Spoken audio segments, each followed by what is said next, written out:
and welcome back to Literally Literary. If this is your first time joining us, be sure to check out our previous episodes. This episode, we are beginning our discussion on Alessandra Narváez Varela's debut, 30 Talks Weird Love. If your older self could talk to your 13-year-old self, what would they say? This episode, we will be discussing an overview of her debut book and connections we've made. Very cool. What's up? Happy New Year. All right, viewers. New year, new season. We didn't do a countdown or anything. I know. We're all feeling I don't know, how are we feeling? Tired? Yes. Achy. Tired. Sniffly. I've been sick, so I'm gonna sound different, guys. You know, I got the COVID. For pretty much for New Year's, Christmas Eve all the way to New Year. So missed sucked. all the good stuff. Yeah, it's okay. Anyway, this is kind of like my first outing in I think I was telling you over 20 days. So It's cool. It's good to be here with you guys. Definitely missed it. Yeah. We have an awesome new book, and but yeah, we're talking about being a little sore in the throat, maybe some allergies. So forgive us, dear viewers. Listeners. Why did I say viewers? Yeah. Well, yeah, because we're kind of thinking about having some video to accompany the podcast, but perhaps down the road. What do you think? Let us know. Let us know in the comments. Is that a thing? I don't know. Yeah. Yeah. For sure. Can people comment? Oh, yeah, you can comment on the... Anyway. I mean, if they're not, they should be following us on social media. That's a great way to be kept up to date. I think we're gonna try and be a little bit more active. Yes. This year, this new season. Yes. But yeah, there's a lot of cool stuff as always. What did you guys enjoy your time off, your holidays for the most part? Yeah. Stressful, but also restful. Yeah. I took a lot of naps. I watched a lot of TV. Getting some of that stress rest in. Nice. Yes. Yeah, it was great. But ready to go back to work? Always. Mm-hmm. I like work. I don't know if I'm ready. I know, short. It always feels short. Yeah. And then I think what's also not helping is that at work they gave me these 4 days off. So I've been off since Friday and I'm off tomorrow. So I'm just hanging out. And so at this point I'm like, do I want to do stuff? Well, you're liking it. Can't I just do this for the rest of my life? So the great thing is that means there's plenty of extra time to read, right? As always, we have those books that are sitting around. And of course, we have some new stuff this season, of course. Of course. And maybe we'll be hinting at those upcoming books. Easter eggs. Yeah, in the near future, either in our stories or in our posts, but they'll be there. Mm-hmm. Yeah, so we're starting off the new year, the new season with a book from a border author, which is very cool. It's always cool to see these books in print and to see and hear all these creative voices that we have on the border in Juárez, in El Paso. And this book is part of Cinco Puntos Press, which is now Lee and Low out of New York. Books, Inc. Yes. Published 2021. I was going to say this year, but that's already last year. 2021. And the author is Alessandra Narváez Varela. So we're excited to talk about this book because of the connection here, and of course just to see these themes and cultural connections that we can immediately relate to is always nice.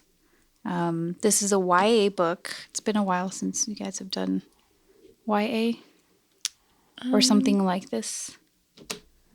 Yeah, I would say so. Yeah, we're definitely no strangers, and I think once we start to talk about connections, as we do, there's going to be a lot of similarities, right?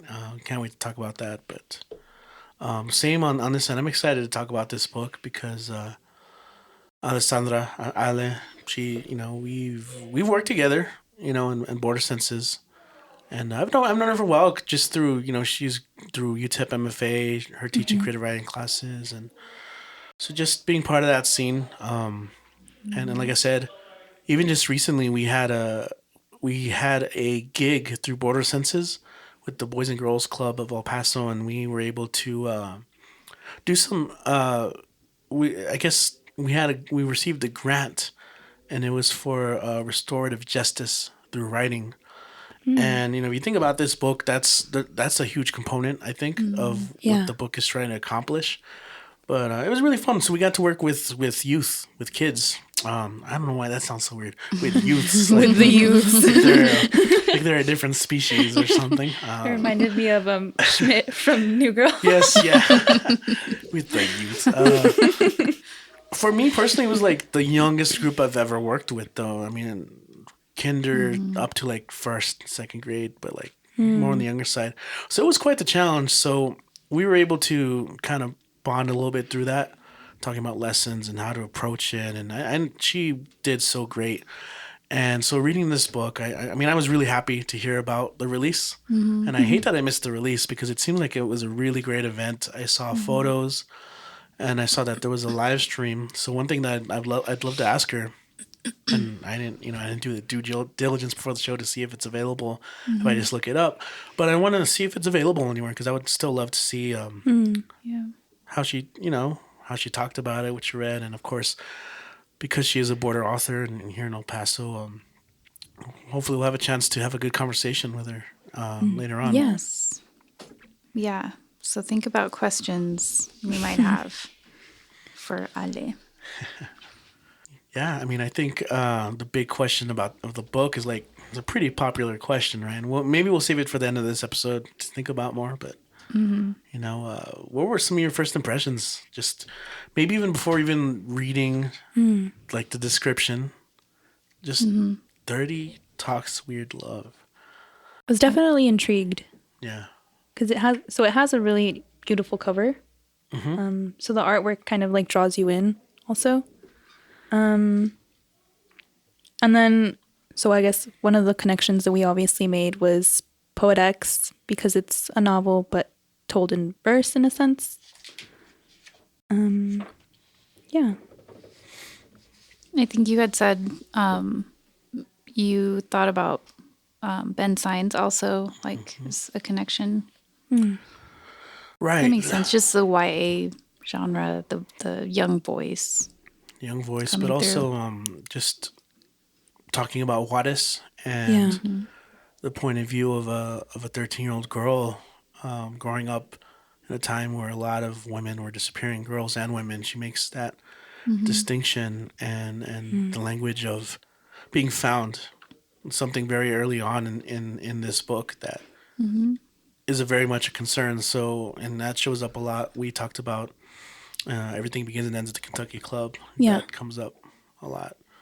So thematically, you have that. Of course, just border life as well. Poet X. I know a couple other. I mean, when you talk about young adult, it's always about like, growing up, like coming into yourself. Coming of age. And so, yeah. Crushes on celebrities, unattainable celebrities. Brad Pitt. Yo, that's twice now that we've I know, dude. Twice. We're in sync, I think. Yeah, I love the way she talks about Brad Pitt. I had a thing for Leo DiCaprio. I call him Leo because we're, close. When I was like 13, so that was my little crush. Yeah, there is a lot of that, and when she introduces like the femicides, it's kind of like jarring, but I was expecting it, because again, it is a young girl growing up in Juárez, and like, okay, how is she going to bring this up, and how is she going to talk about it? In a YA novel, I think is mostly what I'm interested in, how that's going to play out. because it's different in, Everything Begins and Ends at the Kentucky Club, because he had so much freedom to kind of discuss everything and the violence and the, all of those really heavy topics, drug addiction, all that kind of stuff. Yeah. Where in YA, you have to be a little more careful. And I think she handles it really well. Like, I think just for the sake of just introducing the book today, we're going to not dive into it as much and maybe do that for the second episode. But I mean, again, not if we do it, we'll do it. But there's a couple instances in the book where I think it's handled very well, where, she has a relationship with her parents, the 13-year-old, right? Ana, Yes. Ana Maria. Yes. And, they tell her not to worry, don't be scared. But, she tells her, well, I'm a girl. I have to, and there's I think there's that 2 or 3 times where this kind of conversation happens.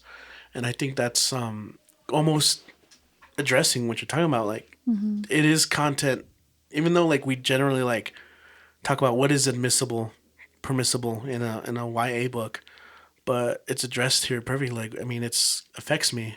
So, and oftentimes there's people who want to avoid that kind of conversation. Yeah. And it's no good, because I think this book is also about uncomfortable conversations and confronting maybe things that we don't normally talk about. Yeah. I think a lot of it also has to do with her parents just wanting to protect her, which is, of course, natural and expected. But she's kind of seeing through that and seeing, she's observant. She's an observant 13-year-old and sees the pages of El Diario that are showing, these young girls and it'll show their faces blurred, but everything else is there for her to see. You can't ignore that kind of stuff. And no matter how well-intended or how much the parents are protecting her, it's a reality, that they're living in. So, I'm really interested in seeing how that plays out, in the novel for the 13-year-old and the older self. So I guess we should talk a little bit about the premise, right, of the book. Right. We haven't even started yet. Well, we started we started like what would you think? Initial thoughts, and then we started diving right into it, which is what we said we weren't going to do. Immediately after we said we weren't doing that. So the book is called 30 Talks Weird Love, and 30 is a character in the book. Happens to be the Ana Maria 13-year-old's 30-year-old self from the future. Did I say that right? Yeah. Okay. Yeah. Which is a very popular, I think, premise. I think that comes up. We often get asked that. If you could talk to your younger self, what would you? So there's that, and also, my initial thought is when I saw the title, I was like, "What the heck does this mean?" 30 talks. I was trying to like destructure, and then of course it does really help to know that 30, in this case, references her as 30 years old. Like that's her name, which he's called in this book, right? 30. And of course, weird love, and that's kind of one of the things that we want to unpack. What does that mean, weird love? So a really great premise, not just for a YA novel, but for any kind of writing, I think, because it allows for the characters to reflect, but also for the reader to reflect, right, on these kinds of ideas. And then anything from like the future is always cool. So I'm interested in seeing how that plays out later on in the novel. No context. So that's basically the premise of the book. And so far, we're about halfway into it. And we're seeing how, first, she's, the author, she's playing and mixing a lot of genres. So that's prose, poetry. There's a lot of narratives. Richie, we're talking about like conversations, and later on in in the novel, there's editing and there's drawings and stuff and blackout poetry. So there's really a lot going on. That's really which exciting. is also really cool. Cool to see.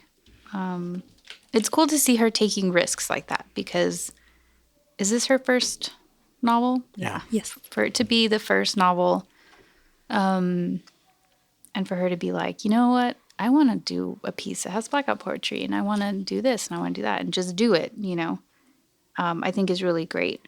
And it's also really meta because her 13-year-old self, main character, is also kind of going through these changes and trying out different things, right?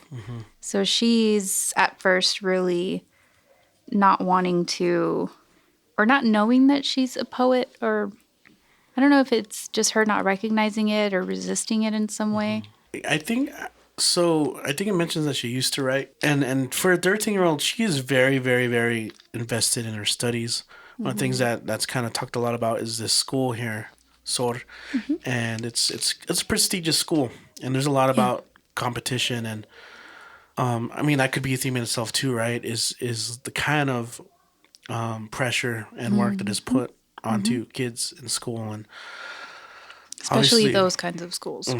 and so that's a huge part, and so part of that is like she spent so much time studying and almost to a point where even her parents were like, you take a break, and so to kind of explore writing is a way for her to get more introspective, right? Kind of as suggested by 30, right? To like think more about things that she's not aware of just yet, and it comes off wonderfully as it unravels as the book goes on.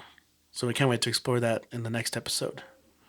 That's interesting because you would think it would be like this escape, her kind of just like venting. And she kind of is in the poetry, but it's also, like you said, Richie, really allowing her to see the reality in everything around her. And it's not just like the things that are more important, like these women disappearing or her mental health or her family relationships, as opposed to just like making sure she gets, A+ on every assignment. Yeah, even just the typical teenager stuff, like all like what happens with their friends, like they were in a fight. Oh, I miss her, but things like that. That happens with her little friend of groups or peers, throughout as well. And she navigates that as well. Like we said, teenager, that's kind of one of those big themes is navigating change.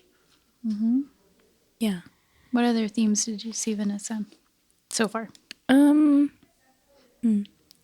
mean, it's tough. I'm like trying you said to this one earlier, self-love. Yeah. So I guess in a sense, is that a spoiler? The weird love that 30 is talking about is kind of this self-love, like to be kinder to herself, and not, I guess, pressure herself, especially towards school, like to get these good grades. Something that stood out to me in one of the earlier moments is that she talks about how much she studies, but then she says that she's not on the honor roll. Yeah. So I thought that was important. Pick that up right away. Yeah. And that's obviously affecting her. It's affecting her because too. because now she's like, well, I'm doing this, but it's not getting me where I want to be, so I have to do it more. And she's just kind of harsh on herself and like searching, in a sense, like almost a perfectionist. Yeah. She obviously has high expectations of herself and her work, and it definitely takes a role on her mental health. Yeah, which comes up, and as we'll see as it develops as well, a lot of the other students in the school as well, like which I think it's worth questioning, like what these institutions do to us, right? It's like school, high school, yeah. Later on, maybe workforce. Oh yeah. Yeah. I think the idea of not, I guess, obsessing over one thing and like trying to take in as much as you can, like your relationships with other people and like what's happening in the area that you're living in, rather than being solely focused on this one aspect of your life. Yeah. Yeah, absolutely. It's a lot to bring up, and I think we can talk about it maybe more in depth when we're talking about like maybe looking at passages in the book and bringing them out. But I mean, so we did talk about it, but like in the book, right? Pretty much right away, you have Ana Maria, our 13-year-old protagonist, right, who encounters a stranger who ends up claiming to be herself from the future at 30, right? And that's kind of just right away, just kind of thrown on you.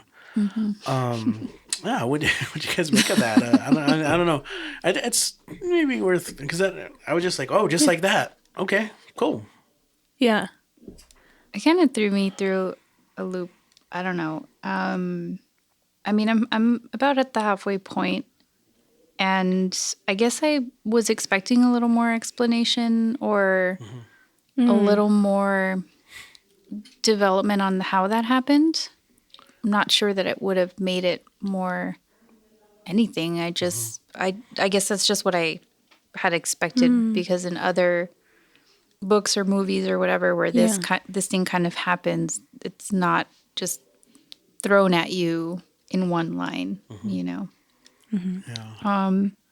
Yeah, and so I think it might be jarring in that way because it's supposed to be weird for the 13-year-old and unexpected. That's a good point. For her to just be like, wait, who are you? No, I don't know who you are, you know, not trusting of her. But she does kind of start to trust her a little early. Because 30 knows intimate details to the point of like even dreams. And I don't know, that's something I don't think we even talked about in the pre-show, but Ana Maria's dreams. I think those are very interesting. Yeah, they are. Like they're violent. Really violent. Self-harm, and even though it's not brought up right away, it's definitely the manifestation of her mental health and her her depression, you know, and that's something that and her fears isn't too. Talked a lot about.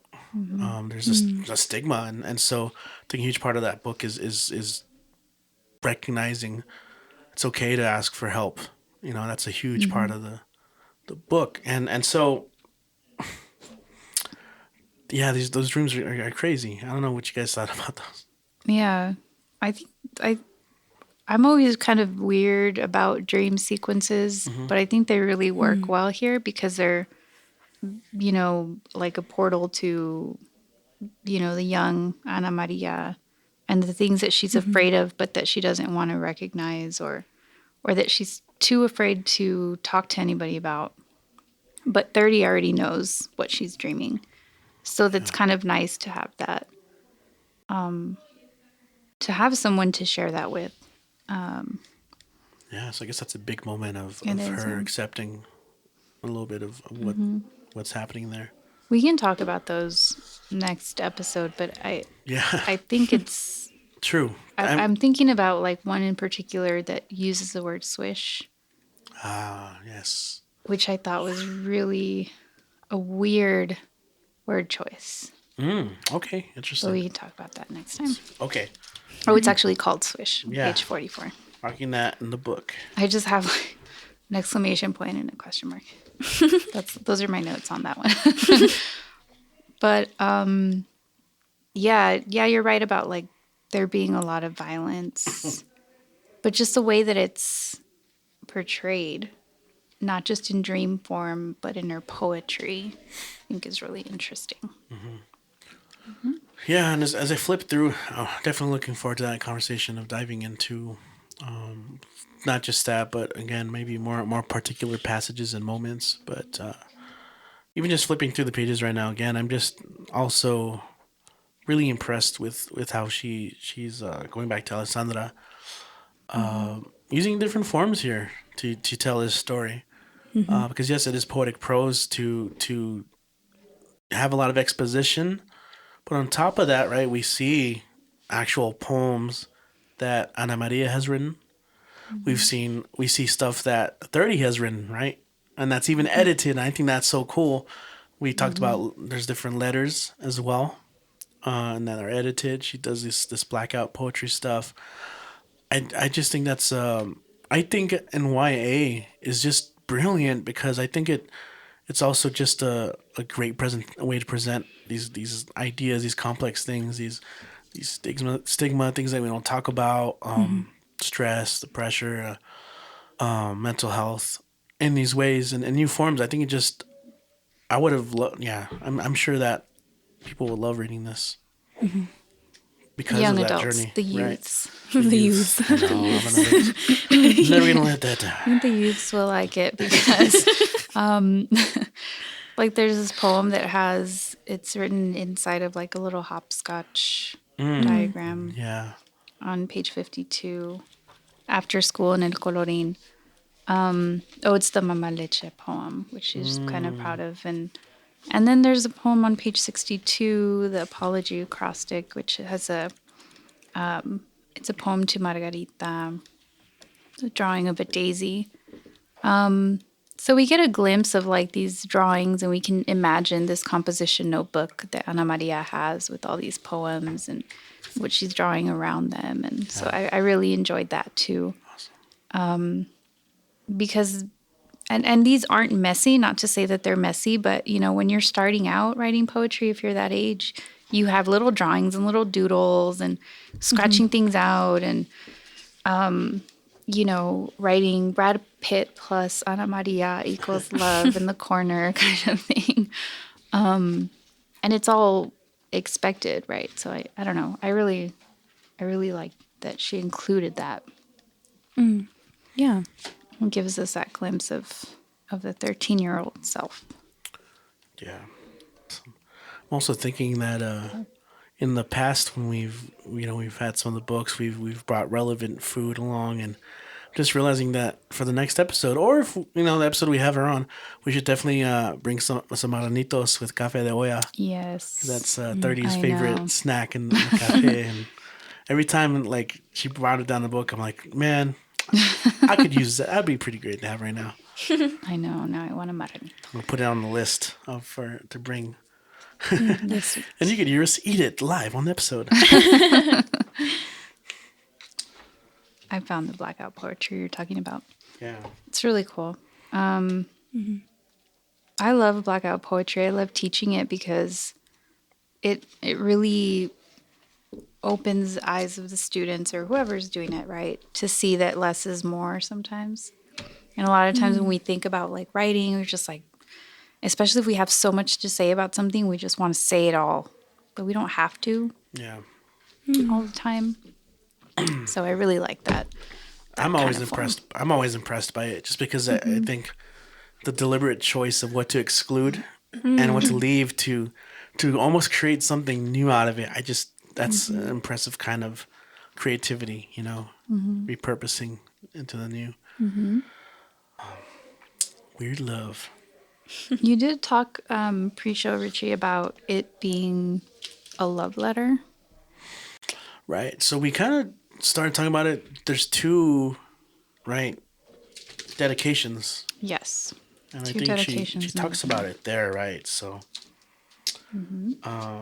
so from Ale, you have the first, and also of course it's bilingual, which is perfect, Yes. right? So you have the dedication in Spanish and then in English, and of course it's Spanish first. That's her first language, so it kind of makes sense. To Amanda and Carlos, my parents, vertebrae of my back, blood and muscle of my heart, I adore you. Every word I write is yours. All I am is because of you. So that's definitely a profound love and respect for her parents. And of course, the parents have the same names as the parents in the book, right? Although she gives them nicknames in the book, right? Yeah. Paparingo and Chachi. What is it? Chachita? Yes. Chachita. Awesome, yeah. I like the story of where they I got like the the nicknames story, too. Yeah, like that's nice. I think those are nice touches and details on this part to include. Then you have the second dedication, right? And that's more to the women and girls. And she's definitely making an artistic statement here, right? About purpose of poetry, or at least the way she sees it. What you guys? And do you want to maybe read it? What do you think about it? Yeah.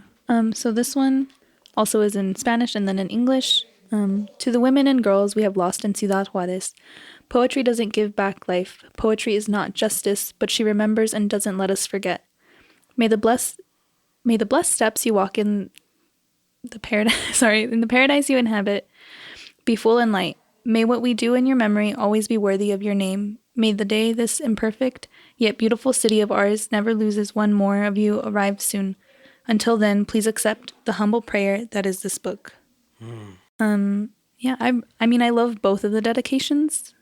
And this one's, I think, so important. It's one of the major themes and one of the things that she focuses on throughout the novel. So I just think that that's a beautiful way to like kind of introduce it in a sense, before like kind of exploring it more from like her 13-year-old self. Right. I also love that comment. Like, poetry is not justice, but she remembers and then doesn't let us forget. So just kind of speaking to the importance of trying to think of how Eli Wiesel says it with when he talks about it with night. Just remembering in that way. Through writing about it. It's a beautiful dedication, of course, and makes me think too of it's another theme is just how one identifies or connects with a city. Because a young Ana Maria she has dreams about the city herself, and Ana 30 talks about the city as well, as almost like a character. And it's just how do you reconcile all the bad with even all the good? And so there's some good conversations in the book itself that we can talk about later regarding that. That's definitely going to come up because, living on the border, growing up on the border, we already know that constant like push and pull, or people, talking smack about it, or having a certain idea about, el otro lado.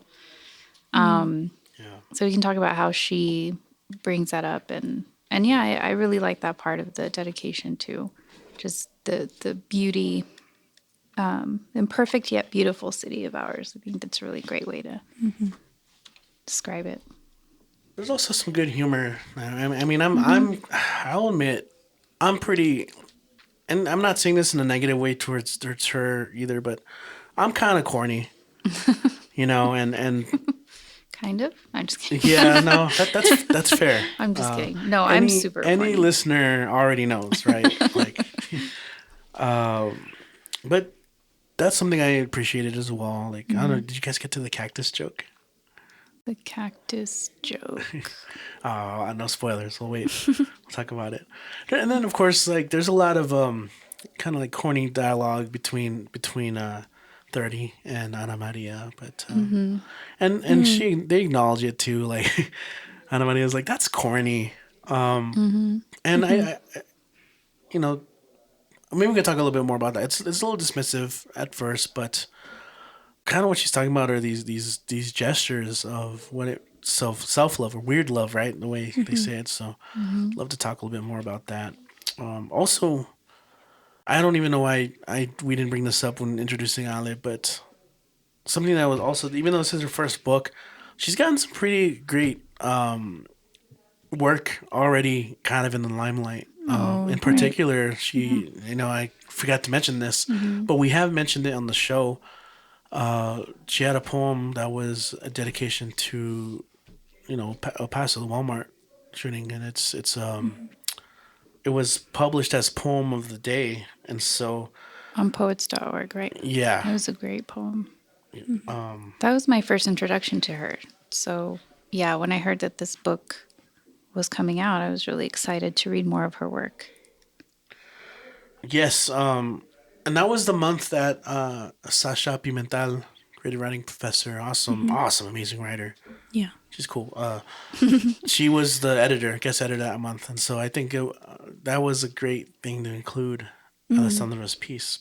And I'm just bringing it up because I think people should, if they haven't a chance to check it out, because that also, of course, comes up a lot in Coatlicue Girl, and obviously there are a lot of connections with Coatlicue Girl as well that we haven't even mentioned it, and I feel bad, right? Like, it's like, obviously there's a huge connections too with the femicides and right womanhood.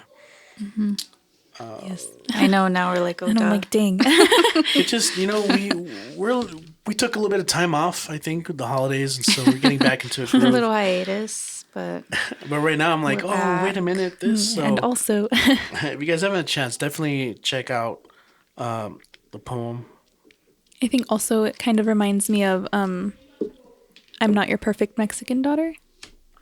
Especially like this, I don't want to say battle, but like the struggle with mental health that she faces. and I mean, the last book that we read, Funeral for Placa, that was our last book, right? No. No, the one before. Yes. Alan's book. What was I gonna say? Oh yeah, that she talks about mental health. So like we're kind of seeing, and she's also kind of going through all these stages and coming of age and stuff. So that's another obvious connection. It's taking us a while, folks. We're but we're getting there. Definitely. Yes. Did you find the poem? Oh yeah. Sorry. Yeah, it's poets.org, and you could just the name of the piece is 23 Reasons Why Mexicanos Can Still Be Found in Walmart, which I believe is a shout out to Juan Felipe Herrera, former U.S. Poet Laureate. He's also a Fresno poet, so he kind of hangs with that gang. Yeah, it's based off of his poem, 23 Reasons Why Mexicanos Can't Cross the Border. And it's just it's 187 reasons. There you go. Yeah, so sorry about that. 187, which again reference to 187. Yeah. 23, of course, referencing shooting. So yeah. You haven't had a chance to check it out. It was published last year. That's a great poem, and then there's a lot of good poetry in here too, and also a lot of poetry that I think she calls out on herself too, as corny. But I definitely love it, and I do look forward to checking out more. Me personally, I did read this in one sitting. Sitting. Yeah, one sitting. Yeah. And I was also seated. Did it sound weird? No, it's as a way, it's a pretty quick read, and I think she handles these dense topics very, very efficiently. And I had some time. I was just recovering from this, so I had time. But definitely, if you're an educator, I would definitely look into it, and I think your classes would enjoy it as well, because I keep we want to talk to you guys as well, all the teachers out there. I think it's pretty relevant, and I think there's some really good themes that you can draw and have conversations with your students about. Yeah, and even like the idea of teaching different forms of poetry, so I think that would be a good thing. Probably get some good writing topics out of it, even like the main question of the book, right? If you could give advice to your younger self, your 13-year-old self, what would it be? Have you guys thought about that question? Yeah, I've been thinking about it this whole time. Right? And Richie and I have really boring answers, so we're not going to bore our listeners. Yeah, we were talking about it before the show, but what do you guys think, listeners? Maybe we're gonna add a poll for that when the episode comes out. Yeah, I already did. Oh, cool. Oh, for Instagram? Sorry. No, that's perfect. Maybe we can share some people's answers on the next episode.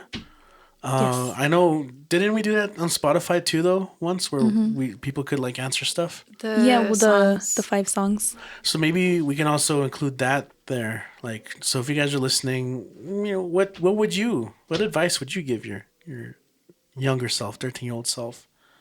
And 13's such a rough age too, that my 13-year-old self was going through so much stuff.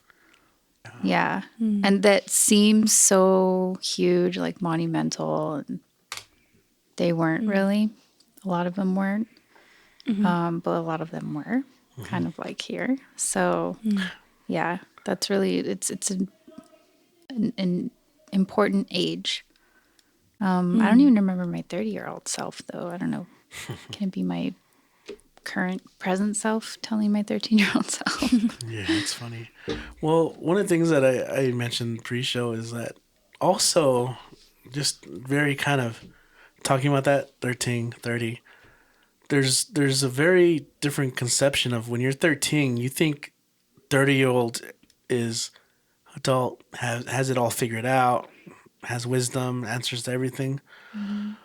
And when you get there, eventually, it's just kind of more of like you're still figuring it out. You know, there's still like those things that we thought were established aren't necessarily the case. And again, that comes up in the book a little bit, and we can talk about it more next episode. But that's the other thing. Like,